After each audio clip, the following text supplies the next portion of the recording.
다 함께 자리에서 일어나셔서 사도행전 19장 21절에서 31절까지의 말씀을 저와 여러분이 한 절씩 교독합니다. 이 일이 있은 후에 바울이 마게도냐와 아가야를 거쳐 예루살렘에 가기로 작정하여 이르되 내가 거기 갔다가 후에 로마도 보아야 하리라 하고 자기를 돕는 사람 중에 디모데와 에라스도 두 사람을 마게도냐로 보내고 자기는 아시아에 얼마 동안 더 있으니라. 그때쯤 되어 이 도로 말미암아 적지 않은 소동이 있었으니 즉 데메드리오라 하는 어떤 은장색이 은으로 아데미의 신상 무용을 만들어 직공들에게 적지 않은 벌이를 하게 하더니 그가 그 직공들과 그러한 영업하는 자들을 모아 이르되 여러분도 알거니와 우리의 풍족한 생활이 이 생업에 있는데 이 바울이 에베소뿐 아니라 거의 전 아시아를 통하여 수많은 사람을 권유하여 말하되 사람의 손으로 만든 것들은 신이 아니라 하니 이는 그대들도 보고 들은 것이라. 우리의 이 영업이 천하여질 위험이 있을 뿐 아니라 큰 여신 아데미의 신전도 무시당하게 되고 온 아시아와 천하가 위하는 그의 위엄도 떨어질까 하노라 하더라. 그들이 이 말을 듣고 분노가 가득하여 외쳐 이르되 크다 에보스 사람의 아데미여 하니 온 시내가 요란하여 바울과 같이 다니는 마게도냐 사람 가이오와 아리스다고를 붙들어 일제히 연극장으로 달려 들어가는지라. 바울이 백성 가운데로 들어가고자 하나 제자들이 말리고 다 함께 또 아시아 관리 중에 바울의 친구된 어떤 이들이 그에게 통지하여 연극장에 들어가지 말라 권하더라. 아멘. 하나님의 말씀입니다. 말씀을 주신 하나님께 감사드립니다.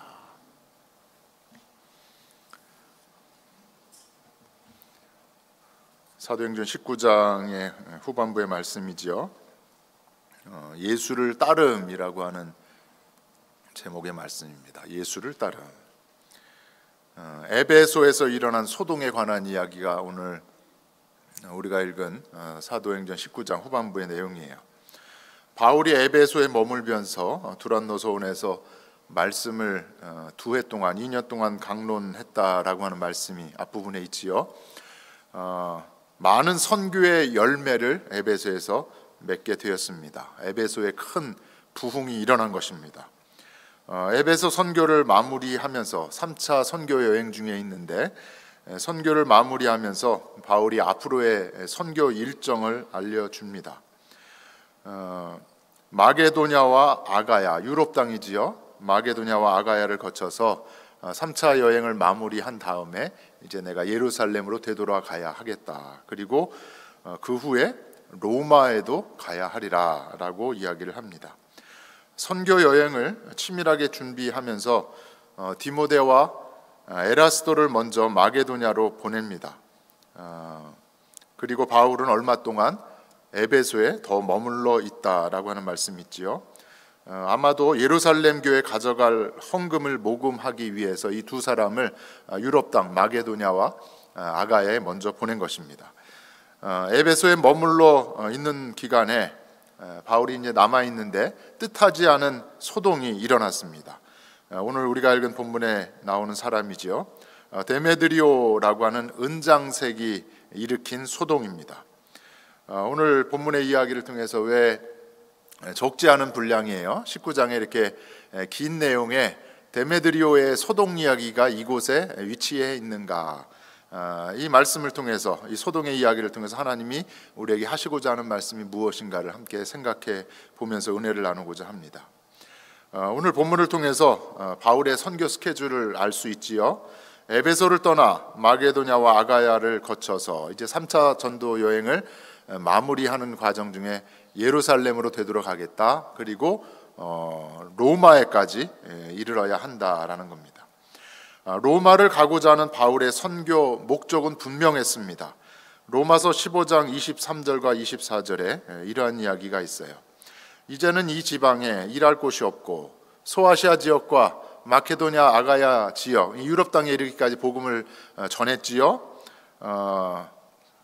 이제는 내가 갈 곳이 있는데 언제든지 서바나로 가려고 내가 했다. 서바나로 가기 전에 로마 너희에게 가기를 내가 바라고 있으니 지나가는 길에 너희를 보고 너희하고 교제를 한 다음에 내가 땅끝이라고 하는 서바나, 스페인이지요. 박원철 장로님, 박성수 권사님이 지금 스페인과 이제 포르투갈, 영국, 프랑스 이제 유럽 여행 지금 출발하셔서 하고 계신데, 그 당시에 땅끝 서바나, 스페인으로 생각을 했던 겁니다. 예루살렘과 온 유다와 사마리아 땅끝까지 이르러 복음을 증거라고 하셨는데, 그 사명을 감당하기 위해서 바울이 땅끝인 서바나를 가려고 한 것입니다. 서바나, 스페인에 가기 전에 로마에 들러서 너희들과 만나서 교제하기를 원한다. 그리고 내가 서바나를 향해 가는데 너희들이 나를 격려해 주면서 또 도와주면서 보내주기를 바란다라는 이야기가 로마서 15장의 말씀인 것입니다. 바울이 에베소 선교에서 큰 부흥을 이루었죠. 큰 열매를 맺었습니다. 많은 유대인들과 헬라인들이 복음을 듣고 믿는 자들이 되었고 예수의 이름을 높이게 되었습니다. 심지어 마술을 행하던 수많은 사람들이, 마술사들이 예수를 믿음으로 말미암아 주문이 적혀 있는 그 마술 책들을 다 불사르는 일까지 있었잖아요. 회개하고 자복하면서 그리스도인이 되는 과정이 있었습니다. 큰 부흥이 일어난 것입니다. 에베소에서 일어난 이 부흥은 두란노 서원에서 강론한 말씀으로 인한 부흥이었습니다. 에베소에서의 부흥을 경험한 바울이 이제는 로마를 향하여 가려고 한 것이죠. 그런데 오늘 본문 말씀 가운데 우리가 주목해서 볼 것이 있는데, 바울을 통해서 볼 수 있는 그 사명의식입니다. 투철한 사명감을 가진 바울입니다. 21절의 말씀이에요. 우리 함께 읽겠습니다. 바울이 마게도냐와 아가야를 거쳐 예루살렘에 가기로 작정하여 이르되 내가 거기 갔다가 후에 로마도 보아야 하리라. 3차 여행을 마치고 예루살렘을 향하여서 가기로 작정을 하는 것입니다. 또 한 가지, 로마에 가기로 한 바울, 그 강력한 의지를 볼 수 있지요. 내가 반드시 예루살렘을 들러야 되겠다. 그리고 로마를 향하여 가야 되겠다. 사도행전을 기록한 사람은 누가잖아요. 누가복음과 사도행전을 이어서 기록했는데, 선고 여행을 마무리하는 바울의 모습 가운데 누가는 이 바울의 모습 가운데 예수님의 모습을 그린 거예요. 예수님의 모습. 누가복음 9장 51절에 이러한 말씀이 있어요. 예수께서 승천하실 기약이 차감해 예루살렘을 향하여 올라가기로 예수님께서 어떻게 하셨어요? 굳게 결심을 하셨다라는 겁니다. 예루살렘을 향하여 가시는 예수님의 굳은 마음이 누가복음 9장 51절에 담겨 있지요.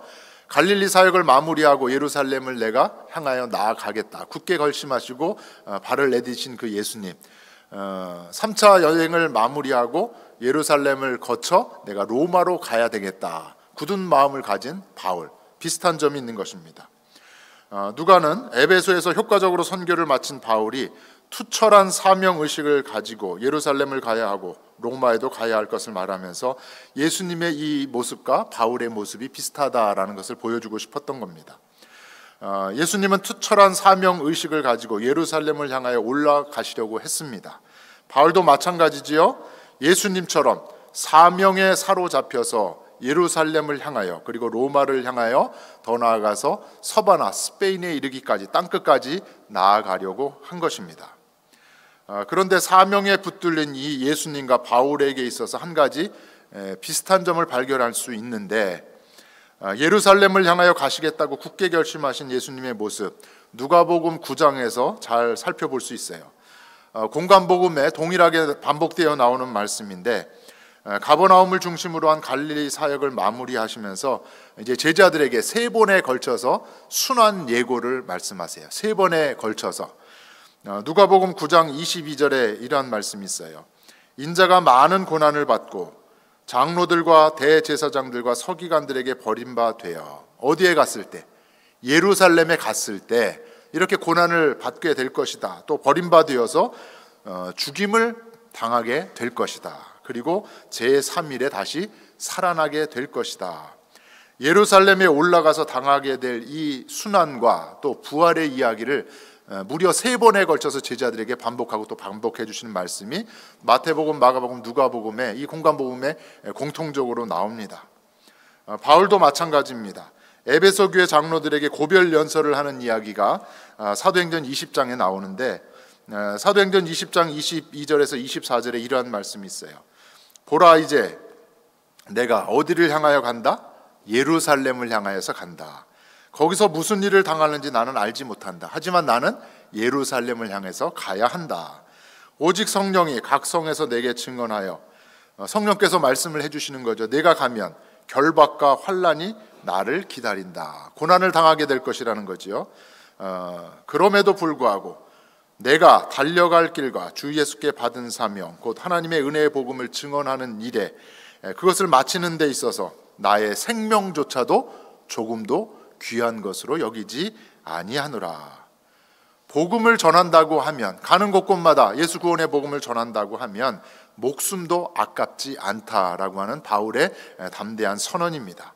사명에 붙들린 예수님의 모습을 볼 수 있지요. 내가 예루살렘에 올라가야 하리라. 굳게 결심하시고 예루살렘에 나아가신 예수님. 사명에 붙들린 바울의 모습, 세상에서 가장 소중하게 여기는 이 생명, 목숨까지도 전혀 나는 귀하게 여기지 아니한다. 이와 같이 하나님으로부터 받은 사명, 이 사명은 목숨까지도 내어놓게 하는 줄로 믿습니다. 바울은 예루살렘과 로마를 향한 길, 평안한 길이 아니라는 것을 알았어요.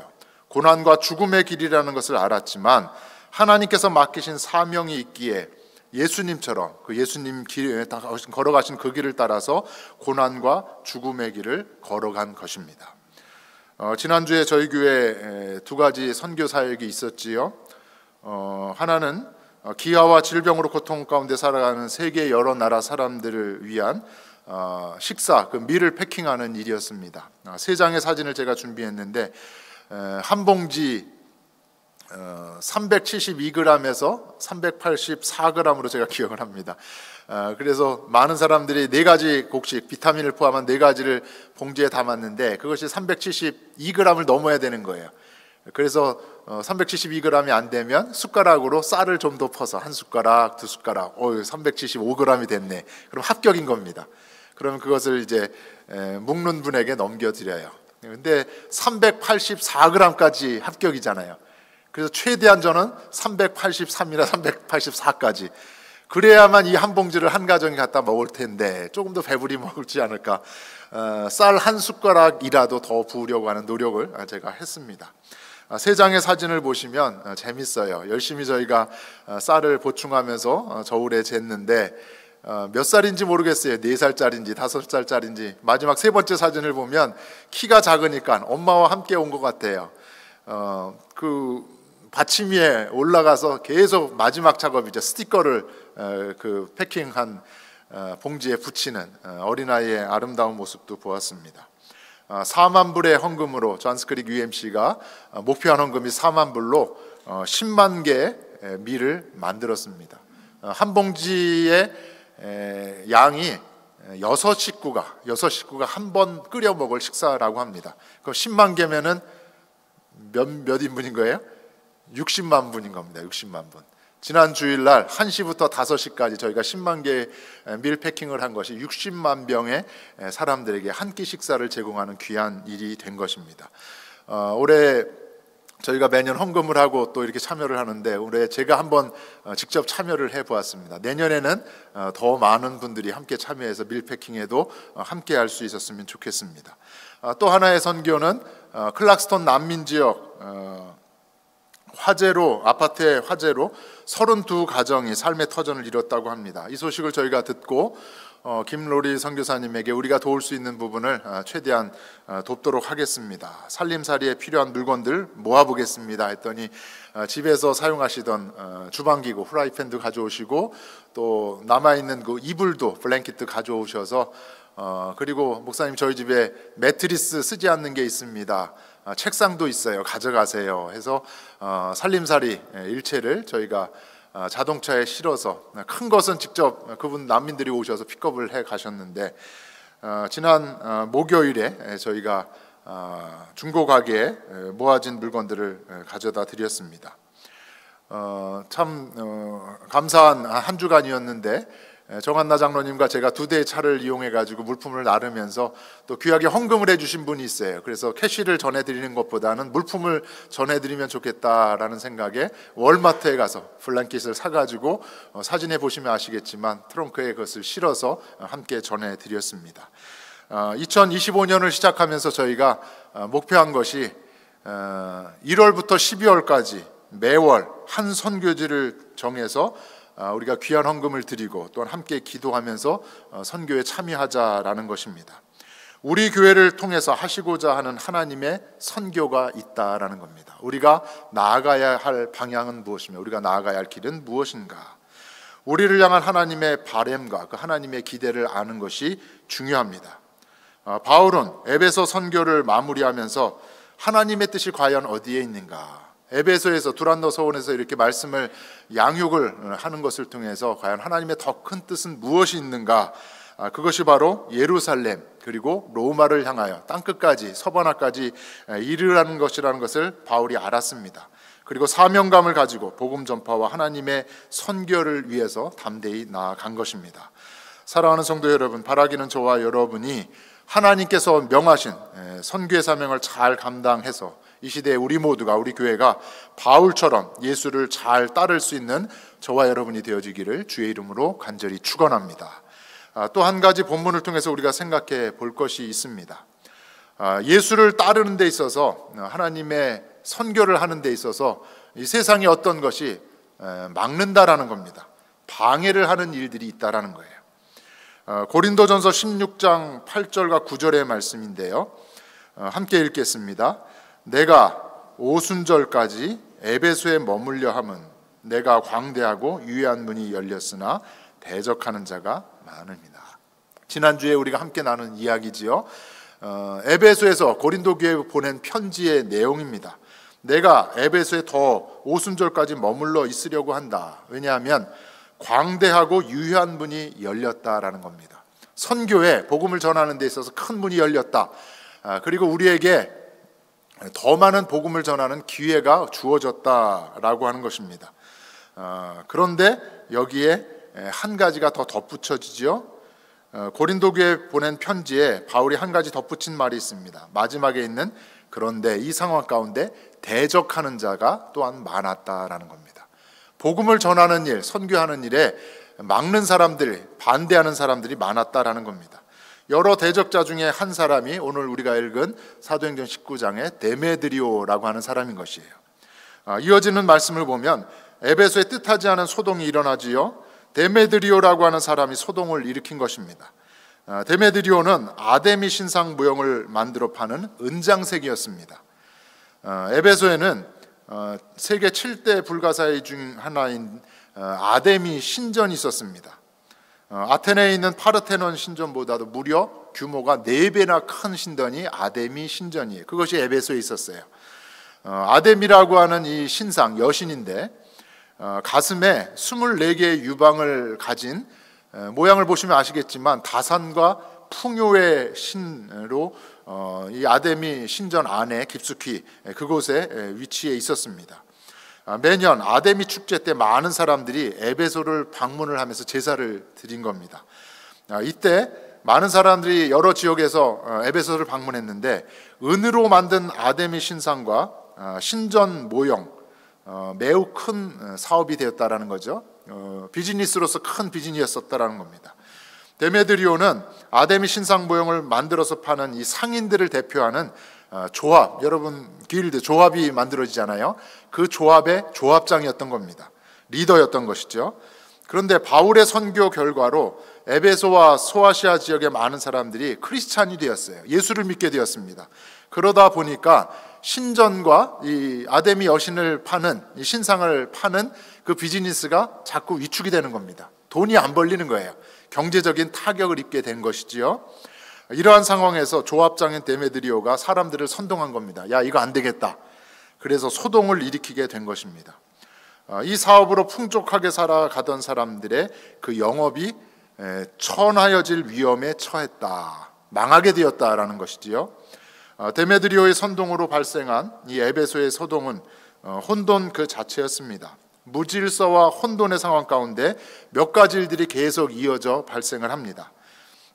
먼저 사람들이 바울과 함께 복음을 전했던 가이오와 아리스타고를 붙들어서 연극장으로 데리고 갑니다. 2만 5천 명을 수용할 수 있는 큰 대극장이에요. 거기에 이 두 제자를 데리고 들어간 것입니다.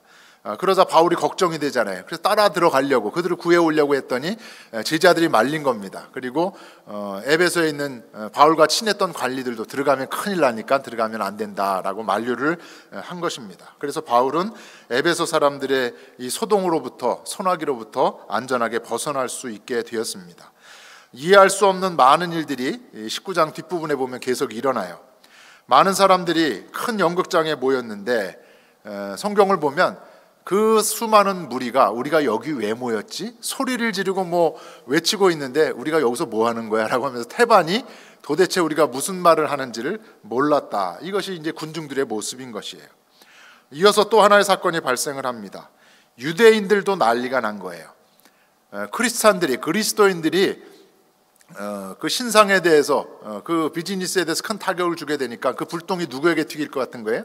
유대인들에게도 튀길 것 같으니까 야 이거 우리도 몸을 사려야 되겠다라고 하면서 유대인 무리 중에 있던 알렉산더라고 하는 사람을 등 떠밀어서 보내면서 야 너가 우리 유대인 공동체를 위해서 한번 변명을 해봐라고 등 떠밀어 몰아낸 겁니다. 그런데 에베소 사람들 분노 가운데 있기 때문에 알렉산더의 변명을 전혀 귀담아 들을 시간이 없었죠. 변명을 들으려고 하지도 않았습니다. 오히려 계속해서 이 에베소의 이방인들은 아데미 여신을 제사할 때 외치는 그 제의적인 말이 있었어요. 크다 에베소 사람의 아데미여. 이 말만 그냥 오랜 시간을 반복하면서 했다라는 겁니다. 이게 무질서와 혼돈 가운데 있었던 에베소의 소동이었던 것입니다. 마침내 이 소동이 잠잠하게 되었는데 에베소의 서기장, 그 시이 아마 고위층이었던 것 같아요. 이 서기장이 소동을 진정시키고 마침내 무리를 흩어보내게 합니다. 짧지 않은 데메드리오의 소동 이야기가, 이 긴 이야기가 사도행전 19장의 후반부를 차지하고 있습니다. 그러면 왜 누가는 이렇게 긴 소동 이야기를 이 사도행전 19장에 포함시켰는가? 본문을 통해서 우리가 생각할 것은 예수를 따르는 일, 복음을 전하는 일에는 무엇이 수반된다? 고난이 따른다라는 겁니다. 고난이 이어지게 된다라는 겁니다. 본문의 데메드리오의 소동이 그 상황이 자세하게 소개되었지만 바울의 상황이 어떠했는지는 사도행전 19장에서는 자세하게 소개하고 있지 않습니다. 하지만 바울의 편지들을 보면 에베소에서 일어났던 일이 어떠했는지, 바울의 상황이 어떠했는지를 보여줍니다. 고린도전서 15장 32절에 있는 말씀이에요. 내가 사람의 방법으로 에베소에서, 어디에서요? 에베소에서 맹수와 더불어 싸웠다고 하면, 데메드리오가 폭동을 일으켜서 가이오와 아리스토가가 연극장에 끌려갔지요. 바울의 선교가 큰 방해를 받고 또 고발까지 당합니다. 이것을 어디에 비유한 거예요? 맹수와 더불어 싸우는 것으로 이렇게 힘들었다라는 겁니다. 그래서 바울은 이어지는 고린도후서 1장 8절에서도 이렇게 이야기를 했습니다. 형제들아, 우리가 아시아에서 당한 환난을, 아시아는 어디를 이야기할까요? 에베소를 이야기하는 거죠. 에베소에서 당한 환난을 내가 이야기하겠다. 너희가 모르기를 원하지 아니한다. 나는 힘에 겹도록 심한 고난을 당하여서 살 소망까지 끊어진 상황이 되었다. 이어지는 말씀을 보면 에베소에서 당한 고난이 마치 사형 선고를 받은 것 같았다. 그만큼 죽음의 위협도 느끼고 힘든 상황이었다라는 겁니다. 이와 같이 예수를 따르는 제자의 길, 고난이 수반된다라는 것입니다. 그래서 예수님께서도 제자들에게 마지막 고별 설교를 하시면서 이렇게 말씀을 하셨죠. 요한복음 15장 19절에 있는 말씀입니다. 함께 읽겠습니다. 너희는 세상에 속한 자가 아니기 때문에 세상이 예수 믿는 자, 예수 따르는 자를 어떻게 한다고요? 미워한다라는 겁니다. 세상에 속한 것이 아니라 하나님께 속한 자, 성령 안에 속한 자, 세상과 함께 할 수 없는 자가 된 것이지요. 그래서 세상이, 사탄 마귀가 너희를 미워한다라는 겁니다. 그래서 바울은 디모데후서 3장 12절에서 바울도 이렇게 이야기를 했습니다. 같이 읽겠습니다. 무릇 그리스도 예수 안에서 경건하게 살고자 하는 자는 무엇을 받는다? 박해를 받게 된다. 이것이 세상 가운데 살아가는 그리스도인들의 모습이라는 겁니다. 지금 저희가 열왕기상의 말씀 함께 통독하면서 새벽 예배를 나누고 있는데 어제 함께 나눈 말씀이 열왕기상 22장 마지막 부분입니다. 북이스라엘의 아합 왕이 남유다의 여호사밧과 함께 연합군을 편성을 해서 북쪽의 아람 군대와 전쟁을 하는 이야기예요. 전투에 앞서 아합이 여러 선지자들의 이야기를 듣게 되죠. 400명의 선지자들은 좋은 말만 합니다. 이길 겁니다. 승리할 겁니다. 그런데 불편한 이야기를 한 선지자가 있었어요. 그게 바로 미가야였습니다. 미가야. 아합 왕 앞에서도 마땅히 해야 할 말을 한 예언자 미가야. 전쟁의 결과 왕은 평안하게 돌아오지 못할 겁니다. 이것이 하나님의 뜻입니다. 왕에게 들려주었습니다. 왕이 듣기 싫어하는 예언을 한 미가야 마침내 뺨을 맞고 감옥에 갇히게 되었습니다. 미가야 선지자를 감옥에 가두게 하면서 아합이 이렇게 이야기를 합니다. 열왕기상 22장 27절에 있는 말씀이에요. 내가 평안히 돌아올 때까지, 이제 자신은 그렇게 자신하고 있는 거죠. 400명의 얘기를 했으니까 아람과의 전투에 나가서 내가 이겨서 편안하게 돌아올 텐데 그때까지 너는, 미가야 너는 무엇을 먹게 돼요? 고생의 떡과 고생의 물을 먹게 될 것이다. 마땅히 해야 할 말, 하나님의 뜻을 아합 왕에게 전했던 이 예언자 미가야 뺨을 맞고 고통의 감옥 생활을 하게 된 것입니다. 그리스도인들의 이 땅의 삶이 그렇다라는 거죠. 특별히 말세를 살아가는 우리 모두에게 있어서 그리스도의 삶은 어떤 삶이에요? 고생의 떡을 먹고 고생의 물을 마시는 삶이 우리의 실존이라는 것입니다. 예수님께서도 예루살렘을 향하여 가시면서 제자들에게 이렇게 말씀을 하셨어요. 누가복음 12장 49절에 내가 이 땅에 무엇을 던지러 왔다? 불을 던지러 왔다. 또 마태복음 10장을 보면 내가 너에게 화평을 주러 온 것이 아니다. 내가 무엇을 주러 왔다? 검을 주러 왔다라는 겁니다. 예수님께서 가시는 곳곳 또 복음이 선포되는 곳곳에 분열과 갈등이 생기게 된다라는 거예요. 세상과 함께 할 수 없는 하나님의 나라라는 것입니다. 사도행전을 보아도 사도 바울 일행이 복음을 전하기 위해서 여러 곳을 방문하잖아요. 바울 일행을 향해서 세상 사람들이 한 말이 있어요. 그것이 바로 무엇이에요? 성을 심히 요란하게 하는 사람들이다. 그리고 천하를 어지럽게 하는 사람들이다 라고 하면서 바울과 바울 일행을 향해서 미워하면서 고발하는 것을 볼 수 있습니다. 세상에 복음을 전하는 자들, 예수를 따르는 제자들이 받게 될 고난과 박해가 무엇인지를 알려주는 말씀들인 것입니다. 바울은 이러한 고난과 박해의 상황이 있을지라도 이것이 바로 하나님의 인도하심이다라는 것을 알았습니다. 그리고 고난과 박해의 상황에서 어떻게 내가 성령의 인도함을 받아야 하는지를 알았습니다. 그래서 앞서 말씀을 드렸지만 3차 여행을 마무리하는 과정 중에 밀레도라고 하는 곳에, 이제 예루살렘에 가서 가는 그 과정 중에 밀레도라고 하는 곳에 가서 멀리 있는 에베소의 장로들을 부릅니다. 함께 교제를 하자. 마지막 고별 이야기를 하는 거죠. 예수님이 고별 설교를 하듯이 바울이 에베소의 장로들, 그 리더들에게 고별의 이야기를 들려줍니다. 그것이 사도행전 20장 22절의 말씀이에요. 보라, 이제 나는 성령에 매여서 예루살렘을 향하여 가고 있다. 3차 여행을 마무리하면서 예루살렘을 향하여서 가는데 어디에 매여서? 성령에 매여서 가고 있다라는 겁니다. 성령의 인도함을 따라서 가고 있다라는 거죠. 예루살렘을 향하여 가는 것, 또 로마를 향하여서 서바나를 향해서 가는 것, 성령의 뜻이라는 겁니다. 성령의 인도하심이라는 거예요. 성령의 인도함을 받았기 때문에 데메드리오의 소동 가운데서도 제자들이, 그리고 에베소의 관리들이 말렸잖아요. 이것이 성령의 인도하심이로구나. 나를 향한 뜻이 있기 때문에 내가 연극장에, 대극장에 들어가지 말아야지. 자기 자신을 잘 지켰다라는 것이죠. 마침내 서기장을 통해서 에베소의 소동이 진정되고 모임이 흩어지게 되었습니다. 그리고 바울은 예루살렘과 로마를 향한 선교의 여정을 계속하여 이어나갈 수 있게 되었습니다. 예수를 따른다는 것, 제자로서 이 땅의 삶을 살아간다라는 것, 고난을 수반하지만, 고통 가운데 살아가게 되지만, 박해를 당하게 되지만, 하나님께서는 이 고난과 박해를 통해서도 선교의 사명을 반드시 이어가게 하시는 줄로 믿습니다. 에베소서에서의 큰 소동, 바울과 에베소서의 그리스도인들에게 있어서 큰 교훈이 되었을 것입니다. 복음을 전하다 박해를 받는 상황을 어떻게 견디고 감당할 수 있는가?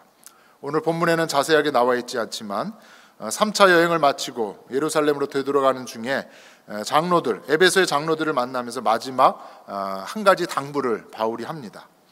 사도행전 20장 32절에 있는 말씀이에요. 지금 내가 여러분을 주와 및 그 은혜의 말씀에 부탁하노니, 그 말씀이 어떤 말씀이요? 그 말씀이 여러분을 능히 든든히 세우사 거룩하게 하심을 입은 모든 자 가운데 기업이 있게 하시리라.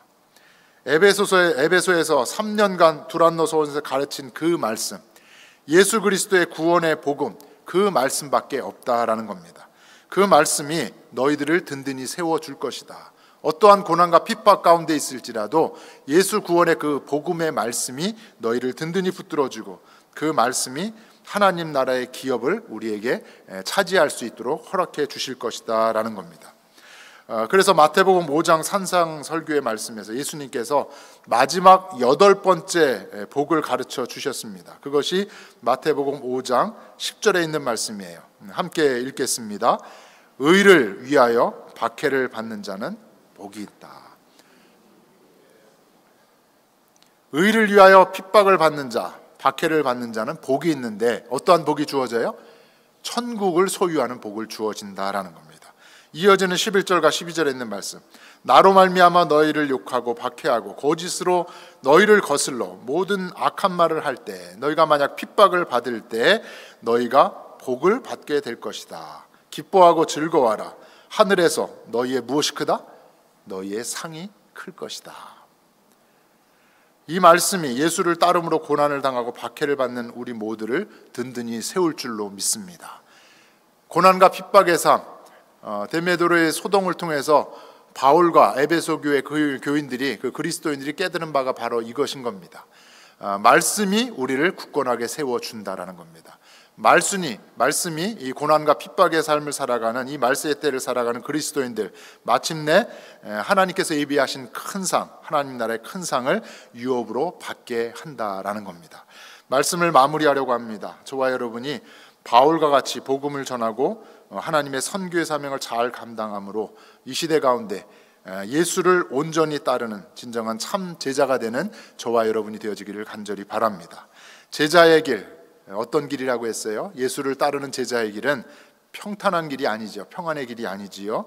고난과 박해의 길입니다. 그럼에도 불구하고 오늘 바울이 에베소 교회 장로들에게 부탁한 대로 말씀을 붙들고 소망 중에 인내할 때 저와 여러분 우리 모두가 하나님 나라의 큰 상을 유업으로 받게 될 줄로 믿습니다. 이 믿음으로 이 한 주간 주신 말씀 따라서 하나님의 선교, 주어진 사명을 잘 감당해서 하나님 나라를 소유한 자로서 이 땅에서 하나님 나라를 온전히 살아갈 수 있는 하나님의 기쁨이 되어지는 우리 모두가 되어지기를 주의 이름으로 간절히 축원합니다.